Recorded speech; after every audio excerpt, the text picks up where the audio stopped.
Hello. Welcome to the Round 2 podcast. I'm not going to lie. I'm kind of annoyed right now. And here's why. It's 11 o'clock at night. This is the second time that I'm recording this episode. And it is not for any fault other than my own. So let's back up a bit. Hi, I'm Nikki. This is the Round 2 podcast. This is season 2. I'm super, super excited to be here.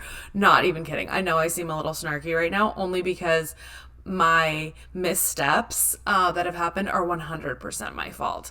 So you know what? It's just learning. It's learning something new. But here's where we're at. My goal last year when I started this podcast was to just be consistent. That's all I wanted to do, was be consistent, because I needed to learn how to do it. I needed to learn how to upload episodes. I needed to learn how to put them on all the streaming applications. And I just needed to learn a lot. So I said, just be consistent. And I was. For 15 whole weeks, I was consistent, putting out new episodes every single week. And I totally loved it. It was so much fun. So then my goal for starting off 2023 was, hey, I'm going to put this on YouTube. And I got that ball rolling before the end of the year. Now, I also, though it was the holidays, the month of December was seriously so much fun. I do want to talk a little bit about the holidays because they were so incredibly enjoyable. So anyway, one of the things that I'm working on this year, and we're just diving right into it. We're just diving right into all the realness. And I think that that's kind of a theme for this year. But one of the things that I've learned about myself is that sometimes I have this really weird hesitation when it comes to learning something new. Now, I find that incredibly odd because I'm learning new things at least on a weekly basis, sometimes on a daily basis. But sometimes when I know I have to learn something new, it's almost like I get so concerned with how long is it going to take me to learn it? Am I going to enjoy learning it? Am I going to catch on quickly? That I procrastinate, and then I don't do it. And then when I finally do it, then I'm like, oh my God, why didn't I do that sooner? Because this isn't as hard as I thought it was going to be. So getting this on YouTube, a little harder than I thought it was going to be. And mainly the reason why, let me tell you why. Because despite having worked for technology companies for literally the greater part of the last 15 years, I am not that technologically savvy. Now, when I dive into it, can I usually figure it out? Yes. But at first it does seem like daunting. So I did have some help getting everything set up. Like I mentioned, it's 11 o'clock at night, but it looks like I'm sitting on the sun, and I absolutely love that. So thanks for that tidbit of things. But where I had the mishap has been with this camera. So I literally recorded the episode, and then when I imported it into iMovie, I noticed that there was all of these little things around, like when you turn on a digital camera and then you look at it in the little finder, well, all the things that are normally on the finder were on the actual video. So I was like, okay, well, I wonder if I can get around this. So I cropped it, which was great. Like, bravo to iMovie for having a cropping feature. But what I couldn't get rid of, it had a little face finder box. And so as I moved and talked, it was finding my face. So thanks to the wonderful internet, where you can literally Google almost anything and find the answer, I found the answer to turn off the display when it's plugged in via HDMI. So we are locked and loaded, and we're ready to go. So now that I've shared with you my frustration, let's get into it. Hi! Happy New Year. I'm so excited to finally be on YouTube. This is so exciting. And overall, I'm just honestly in the best mood. Last year, as I've talked about on this podcast, was a lot. It was emotionally challenging for the most part. A lot of getting to know myself, a lot of self-awareness, a lot of, being very real and honest with myself about who I am, what I want, and where I'm going. And then I did the 75 hard challenge, which, was just a perfect way to cap off an emotionally exhausting year. Why not add a mental and physical challenge to cap it off? I'm so glad that I did that. I talked about it in depth. I think it was like episode 13. Talked about it in depth. It was really, really fun. In the moment, I didn't feel like it was as challenging as I expected it to be.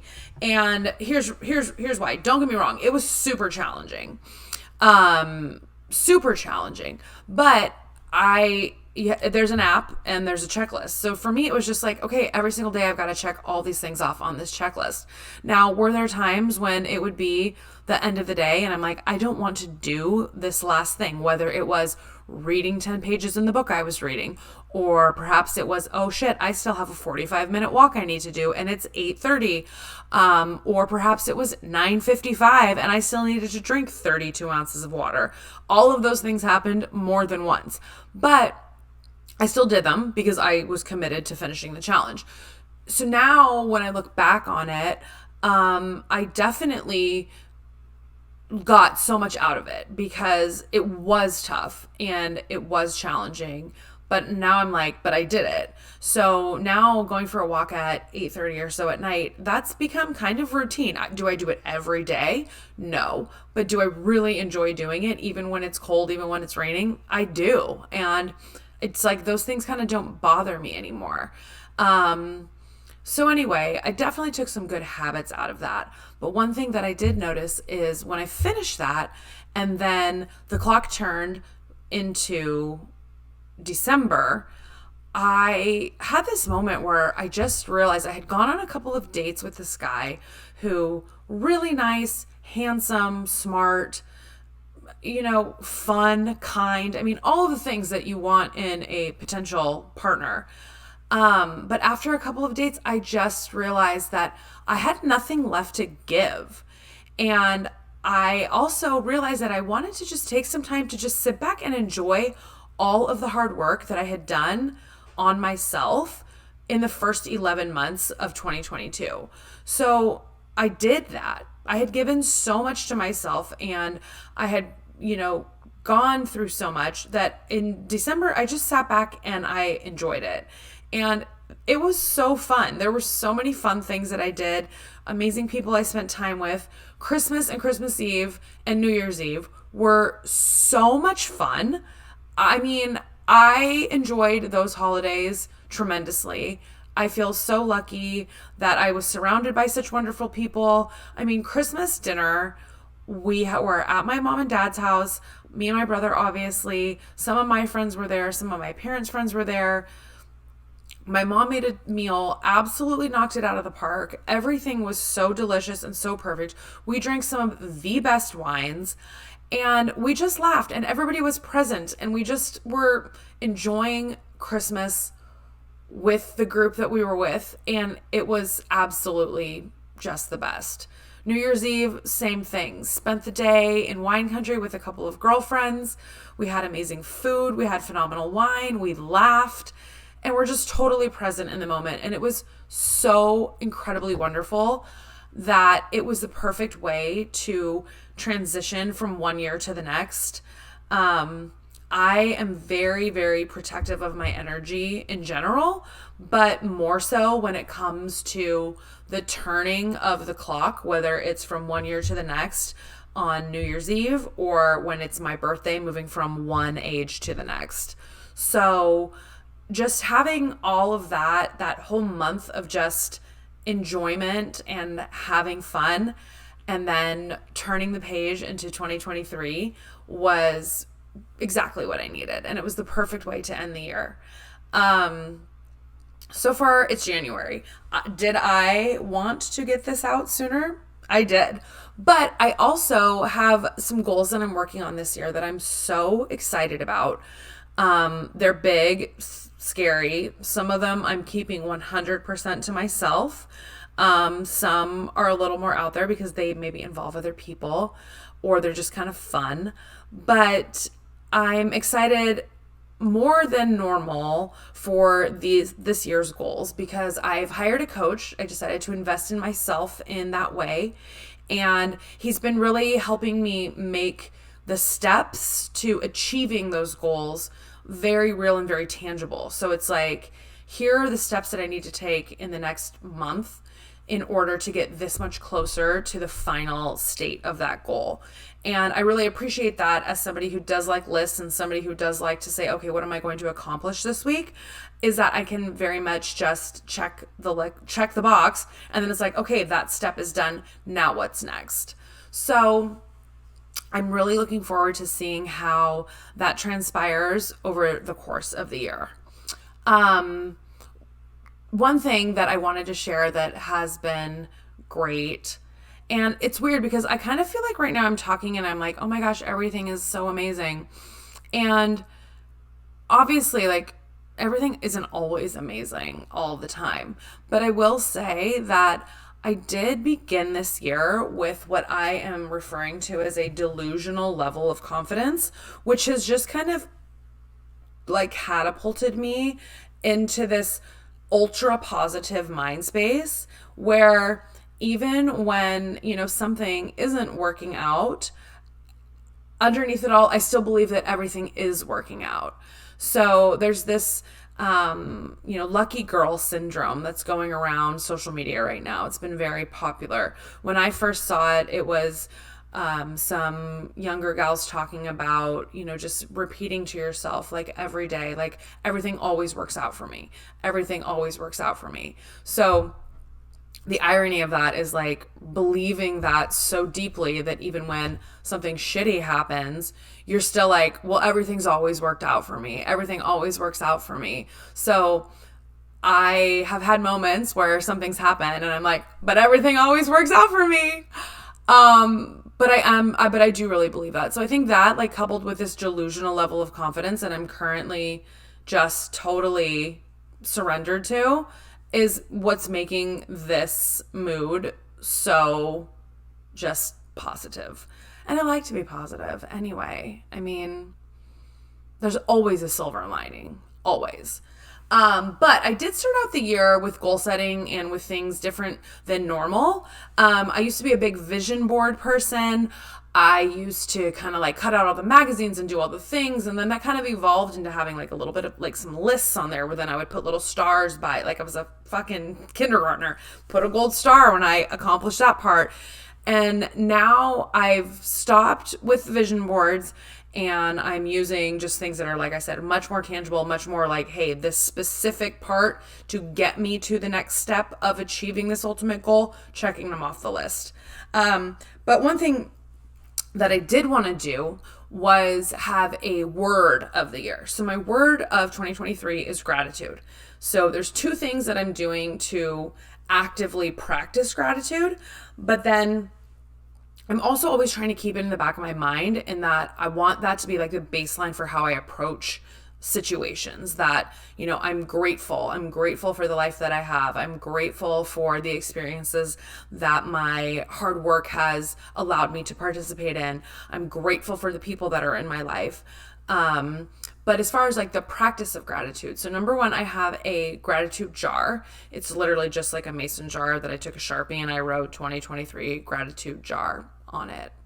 And what I'm doing is once a week, just writing on a post-it note, like January week 1, and then something that I'm grateful for, folding it up, sticking it in the jar. And then on New Year's Eve of this year, I'm going to open the jar and read all of the things that I threw in there throughout the course of the year, and then have all these nice, happy memories to look back on. So I think that's kind of fun. But then the other gratitude practice is I decided that I'm going to call one person in my life once a week and tell them why I'm grateful for them. And that's been interesting so far, because one of the things that I noticed a long, long time ago, like, I don't know, 5-6 years ago or so now, was that there's like, think about this, like you go in to order a cup of coffee at a coffee shop and they're just like, what can I get you? There's like no hi, how are you, how's your day? So I always just go, oh hi, how are you, how's your day? And sometimes people are literally so shocked that someone's asking them that. And I think that that's so sad that that's where we are, that we are just so transaction based at this point that like we don't even ask somebody who's going to like make our food or make our coffee how they're doing. So I always try to engage in conversation regardless of what I'm doing. So this new kind of habit that I've gotten into has been really fun because it's nice to give your friends a call, or better yet, if you happen to see them in person, but then it's also nice to tell someone how you feel about them.